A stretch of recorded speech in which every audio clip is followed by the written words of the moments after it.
14 ತಿಂಗಳ ಹಿಂದೆ ಅಪಹರಣವಾದ ಬಾಲಕನನ್ನ ರಕ್ಷಿಸಲು ಪೊಲೀಸರು ಹೋದಾಗ ಬಾಲಕ ಕಿಡ್ನಾಪರ್ನನ್ನ ಬಿಟ್ಟು ಬರದೆ ಗೋಳಾಡಿದ ಘಟನೆಯೊಂದು ಜೈಪುರದಲ್ಲಿ ನಡೆದಿದೆ. ಜೈಪುರದ ಆರೋಪಿಯೊಬ್ಬ 14 ತಿಂಗಳ ಹಿಂದೆ 11 ತಿಂಗಳ ಮಗುವನ್ನ ಅಪಹರಣ ಮಾಡಿದ್ದಷ್ಟೇ ಅಲ್ಲದೆ ಅಪಹರಣದ ಬಳಿಕ ಆರೋಪಿಯು ಪೊಲೀಸರ ಕಣ್ಣು ತಪ್ಪಿಸಿ ಓಡಾಡುತ್ತಿದ್ದ ಕಾರಣ ಆರೋಪಿಯನ್ನ ಹಿಡಿಯಲು ಪೊಲೀಸರಿಗೆ ದೊಡ್ಡ ಸವಾಲಾಗಿತ್ತು. ಆದರೆ ಕೊನೆಗೂ ಮಗುವನ್ನ ಕಿಡ್ನಾಪ್ ಮಾಡಿದ ಆರೋಪಿಯನ್ನ ಹಿಡಿಯುವುದರಲ್ಲಿ ಜೈಪುರದ ಪೊಲೀಸರು ಯಶಸ್ವಿಯಾಗಿದ್ದಾರೆ. ಅಲ್ಲದೆ ಆರೋಪಿಯು ಮೊದಲು ಪೊಲೀಸ್ ಇಲಾಖೆಯಲ್ಲಿ ಕಾರ್ಯನಿರ್ವಹಿಸುತ್ತಿದ್ದು ಬಳಿಕ ಅಮಾನತುಗೊಂಡಿದ್ದ ಎನ್ನಲಾಗಿದೆ.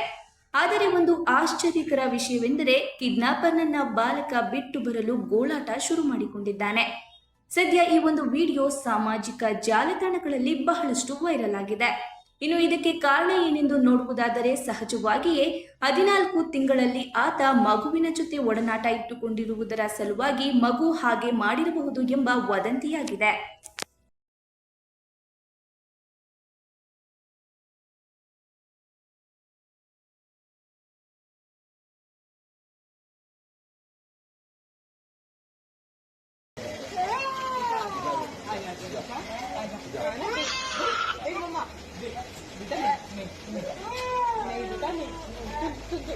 पूछो आप एक बार,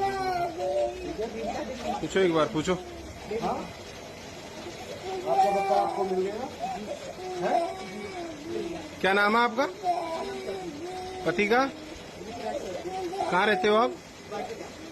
वाटिका में। अच्छा, ये बच्चा आपका ही है ना? क्या नाम है इसका?